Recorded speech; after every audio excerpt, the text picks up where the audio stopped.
Hi everyone and welcome to this video. We're going to be doing a video called Talking to a Samurai Master, and I don't mean me. I mean Isui Sensei. So my name is Anthony Cummins. I am the sort of head of a resurrected samurai school. We have the blessing of the original family and the temple and everything. We produce the work in the Book of Samurai series, and this is a continuous publication, and it's a full school of war from samurai times, from the 1600s, from a military tactician or a student of military tactics under Tokugawa Yorinobu, one of the most powerful men in Japan, and he was called Isui Sensei, Natori Sanjuro Masazumi, and we in Natori try to bring his teachings to life. So I'm going to start this series of videos called Talking with a Samurai Master, and we're going to talk about basically the things that are inside of samurai warfare. But for you guys, on a personal level first, is you have to build a relationship with Isui Sensei. So Natori Sanjuro Masazumi, Isui Sensei. I'll keep referring to him as Isui Sensei. So you've got to build your own relationship with him. He's long dead. He doesn't know you exist unless you believe in ghosts and reincarnation, or kami, the gods, in which case he does know you exist. But even if not, his echo and his words are there from the past, and they're there for us to get involved with. And you guys out there, especially many of the Natoryu students, and if you want to be a Natoryu student, you can do. Just go to our website, natoryu.co.uk, and many of the students out there are invested in Isui Sensei's words, and I want you guys to know you can form your own personal relationship with him. When you're reading his stuff, you're reading his words and his thoughts, and you can engage with that and really dig deep into it. Please remember that there are more than one voice in this book. There is the voice of Isui Sensei, the voice of the commentator, which is commentator 1, which is the Tokyo transcript. It wasn't from Tokyo, that's where it is today. It's originally from Wakayama, so where this all comes from. So it was someone close to Isui Sensei. I've got my idea on who I think it is, but I'm not quite sure yet. We'll just call him commentator 1. We've got commentator 2, another student or master of Natoryu. We've got commentator 3, who's probably the oldest one, but he writes the least amount, so we put him further down the line. And of course there are other commentators which will come in different books. Okay, so it's not just the words of Isui Sensei, it's the words of many commentators. So first of all, today let's have a look at the first part, which is basically chapter 2 here. I'm going to skip the intro. I'm going to talk about how you should engage with leaders, or how leadership should be done. We're going to try and work a lot through this book, so please do get yourself a copy to keep up with this playlist in this series.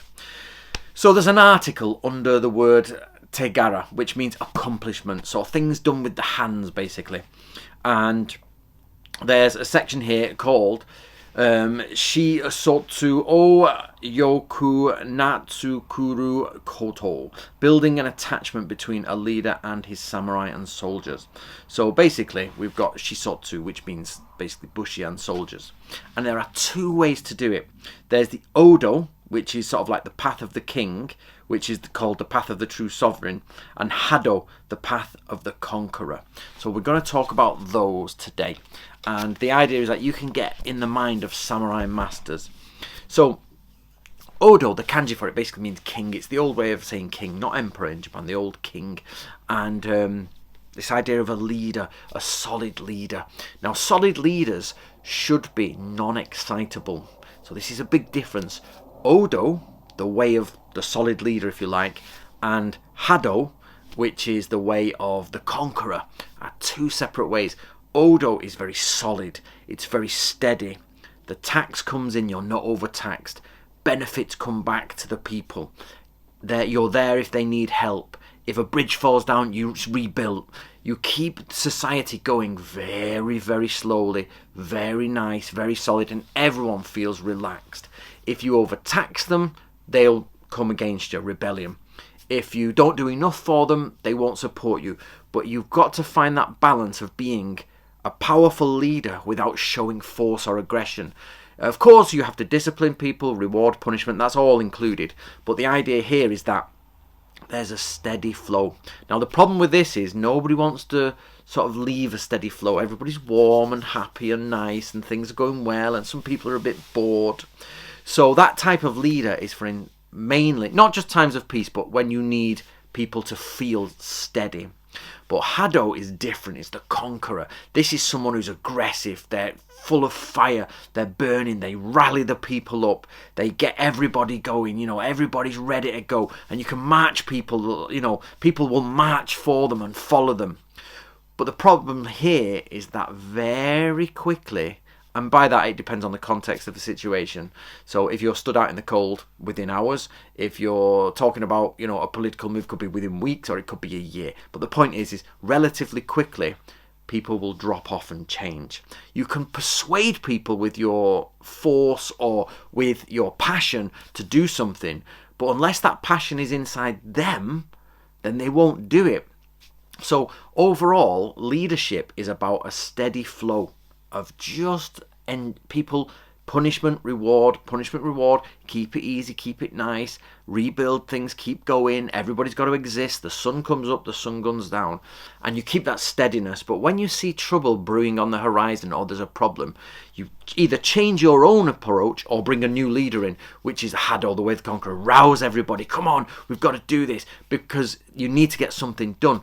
But very quickly that will die down. And then if you have someone who's aggressive and trying to push and force people, when that energy is gone, the chi is gone, then it'll cause conflict. So you replace either your attitude or the person to Odo, the way of Odo, the calm, steady king. Okay, so that's our first discussion. When we're thinking about Isui Sensei back in the past, and he's writing down, he's got his little candle going, or his light, his lamp, and he's writing down at night in Wakayama or in the village of Ono where he was. He's thinking about these things, and he's looking at his own ruler, Tokugawa Yorinobu, who, according to all accounts, was a little bit of a bastard. He was not the greatest, he's a little bit full on. And then he's studying ancient rulers like Takeda Shingen, Oda Nobunaga, and, Tokugawa Ieyasu. And he's thinking about these different leaders. And he's thinking, okay, which is Odo and which is Haddo? And when he's running with his students, and he's got his own students in his own school, did he switch between a calm exterior and then a rushed one, or was he just one or the other? What type of person was he? So there you go, guys. That's Talking with a Samurai Master number 1. Not me, Isui Sensei, who was genuinely a master samurai. And we know this because his job was military it was actually a military tactician. He was described as someone who had, the ability to do it, and he taught people of the province. His day-to-day job was looking after the Lord, and he made sure the Lord was there. But the people around the Lord are the ones that he pull up in time of war. So he was in that group of people. So we know that, and in there there's a cheeky thing that he tells us about, which is, it says, if people who are older than you try to give you a position of higher, in the seating banquet arrangement, refuse it as much as you can, but don't be awkward, go with it. And we can tell that because his reputation had got around the local area, that he was, at banquets, people say, oh, Isui Sensei, you sit here, you sit here. It seems to be one of those little glimpses into his personal life that he had to explain not to go too far when this type of thing happens to you, which is great. All right, guys, we're going to make a series out of this, so that's going to be wonderful. So I hope you enjoy, and please do get yourself a copy of the Book of Samurai, and we will keep going.